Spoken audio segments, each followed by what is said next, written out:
So it's been quite some time since we've gotten a patch in Legends of Runeterra. We've been a bit overdue, and it's finally here, patch 2.1.0, and I'm going to cover all of the card balance changes right now.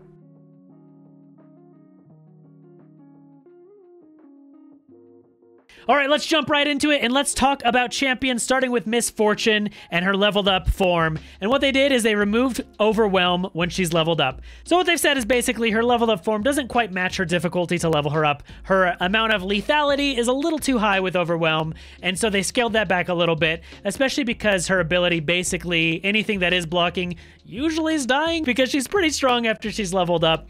So they've got rid of Overwhelm so she doesn't just end the game on the spot. Pretty good change, I think, just because Scout's pretty strong if you've played against it, especially with the Grand Plaza, which might see me a little change later on. So it should cut back her power level a little bit for a 3-mana champion. Overall, pretty good. I think she's still plenty of fine. I don't think anyone was playing her just because she specifically had Overwhelm. So there you go. No more Overwhelm on Miss Fortune. So next, let's talk about Viktor. And Viktor is getting a bit of a power increase in the way of 2 different changes. So what they did, they made his level up need to only be 7+ cards instead of 8+ cards. And they also made it to when you play him, he creates a Hex Core upgrade, not just round start. He still does the round start, but it's not just then. This should make him a little more viable, a little quicker to level up, a little quicker to come online. And the turn you play him, he does something, which is one of his downsides that he had before. So he not only levels up easier with only needing 7+ cards to level him up, but also the turn you play him, he does something. He gives you one of those Hex Core upgrades, which powers up all your augments and is pretty sweet. And you can see that it also works for his level 2 ability as well. He also, once he's leveled up, creates a Hex Core upgrade the turn you play him. This is sweet. Viktor's awesome. He's one of my favorite champions. I made him prismatic because I love him so much, but he is very slow and pretty weak. So this should hopefully make him a little more playable, a little more exciting. I'm ready for it. We need more Viktor. He doesn't really see much play because he was a little sad before. So all you Viktor fans, rejoice. Maybe the time of machines is upon us. Next, let's talk about everyone's favorite landmark, the Grand Plaza, and it's getting a little bit of its power turned down. What they're doing is making it, instead of +1/+1 for unions that you've summoned, it is now +1/+0 for allies that you've summoned. So this is a little bit of a hit to its power level, of course, because you don't get the health. It makes it to where the allies that you're using to challenge with won't be able to challenge and survive quite as often. So it does cut it back a little bit. I'm a little bummed, I'll be honest. I was really hoping that this would make a change to the when an ally is played and not when an ally is summoned, just because I really hate the Shadow Isles ephemeral version of the Plaza decks. In a way, maybe this makes them a little better because your units die easier and make your Lucian level up. I hate that deck. It is an overall reduction of power to the card itself.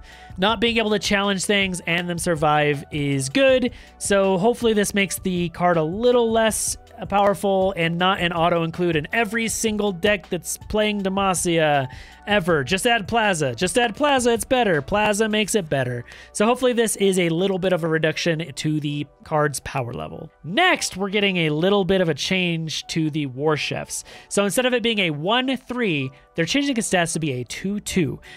This is pretty interesting and pretty cool. Once War Chefs was nerfed before, it saw literally no play. So they're hoping that being able to actually trade in combat, because it's a pretty aggressive card, so at 1 power it doesn't trade with literally anything. So they're hoping by making it a 2-power card, it can trade with things in combat. Maybe be a little more appealing for support decks to play. Maybe we see the return of Lulu Demacia decks, which was really cool when Lulu was first introduced, but we've seen literally none of. And I mean, the last time I saw a War Chef was before it was nerfed. So maybe we actually see War Chefs get played again at a 2/2 stat line, a little more appealing than a 1/3. And Riot's hoping that you agree. Next, we have a buff to a card that's never seen play, and that's Homecoming. So what they've done is Homecoming is not super appealing because of its high mana cost, so it is now a 4-mana card instead of a 5-mana card. Now it's not competing with cards like William of Ionia, and so we will see if this makes it a little more appealing to play. 4 mana is definitely a much more welcome mana cost for this effect.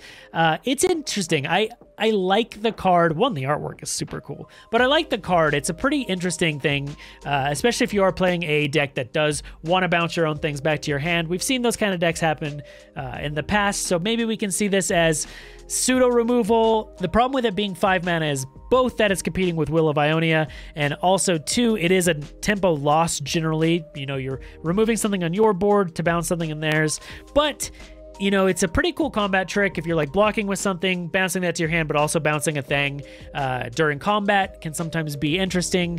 It's a cool card. It's a pretty interesting effect, and Riot's hoping that the like recall effects matters deck will become a thing. And I mean, if you like Yasuo, it does a couple Yasuo things for you. So Homecoming getting a buff, going from 5 mana to 4 mana. All right, we have another Ionia buff, and that is to the Green Glade Elder. So they're increasing his stats from a 3 mana 1/1 to a 3 mana 3/1. This makes him a lot more aggressive, obviously, and a lot more appealing to play because his stats before were pretty but a 3 mana 3/1, much better. So this lets him be a little more aggressive, trade more favorably as a unit himself, and maybe we see a time where the hand buff archetype is a thing. This also pairs with the Homecoming buff because now you can bounce him and recall things. I'm not saying he sees play, but who knows? Who knows? It is a healthy increase. 2 stat points. I've always thought the card is pretty cool, but his stat line, it's basically just like playing a spell that's at slow speed at that point because it doesn't really do anything except gum up your board. But now you can at least kill stuff with him. The Green Glade Elder has done some push-ups and got a little more strong. Speaking of strong, beefy boys, we're getting a nerf to Captain Farron, and what he's going to do instead of creating 3 Decimates in hand, he's going to create 2 Decimates in hand. The finishing power of Captain Farron is a little overtuned. We've seen him super prevalent in all of the Ezreal, Noxus decks, so now he's not going to just give you the feeling of when he's played, the game's over and there's nothing you can do. By only giving you the 2 Decimates, I think is a little more reasonable. I can't tell you the amount of times that I've had a Captain Farron played on me, and I just know there's literally no way I can win the game because I lose next turn, and vice versa. I've had so many games where I play the Captain Farron and I'm like, I don't see a way I can lose from here. I literally just have 500,000 damage that it just gave me. So now 2 Decimates instead of 3, a little more reasonable. He's still an 8/8 overwhelm, and he's still giving you things, so he's still good. But obviously, a nerf is a nerf, and the power level is decreased a little bit, and this is a change that I welcome with outstretched arms. And now we have some love for Riven. So the Blade of the Exile is getting a pretty substantial buff, going from 3 mana to 1 mana. So the 3 mana Blade of the Exile is a little clunky, and Riven herself has not been seeing a ton of play, not specifically just because of this, but she just hasn't. Now going from 3 mana to 1 mana greatly increases the power level of these Reforged cards. Still slow speed, so you can't play this one at burst, but 1 mana grant an ally +2/+0 overwhelming quick attack. Not a bad deal. It's a much better payoff for playing these Reforged cards, and maybe it's enough to see Riven come back into the spotlight. I remember she was the champion that so many people were very hyped about. She saw play for about 3 days, and then we haven't really seen her anymore. She's really cool. I like the champion a lot, and this is a bit of an increase in her power level. Next, we have another change to the Riven package, as I'm calling it. It's the Reforged unit, Blade Squire. Currently a 1 mana 1/2, now a 1 mana 2/1. So they're changing his stats, making him a lot more aggressive. Generally, it was a pretty weak 1-drop, but now, especially at Noxus, you're wanting to be a little more aggressive. So his stat line fits what he's trying to do. You usually want him to die. Think of like the Avarosian Sentry. You're playing it because you want it to die to draw you your card. This is the same thing. You're wanting it to die because it's reforging. So now a little more aggressive, trades more favorably in combat, does the thing it wants to do. I think this is a healthy change to the card, makes it a little more exciting, and now it's a decent 1-drop, a 1 mana 2/1 that gives you an also aggressive card in hand. Pretty sweet. I think it's a very welcome change, and I'm excited to see it. And speaking of changes that people are going to be excited to see, Hush is now going from a 2-mana card to a 3-mana card. We all know the power level of Targon. A lot of times you're playing Targon just specifically for this card and Pale Cascade, which we might see a little change to as well. So the Hush is getting a little decrease in power. It is still very strong. It silences a unit, still silences champions, silences followers at burst speed. It is still quite powerful, but you can't just squeeze it into every single turn and only hold up 2 spell mana for it now.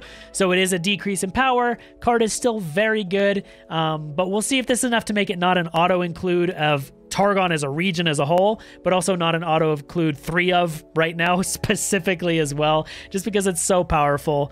So yeah, the change is pretty simple, just a 1 mana increase, and we'll see if it's enough to make Targon not have to be played always.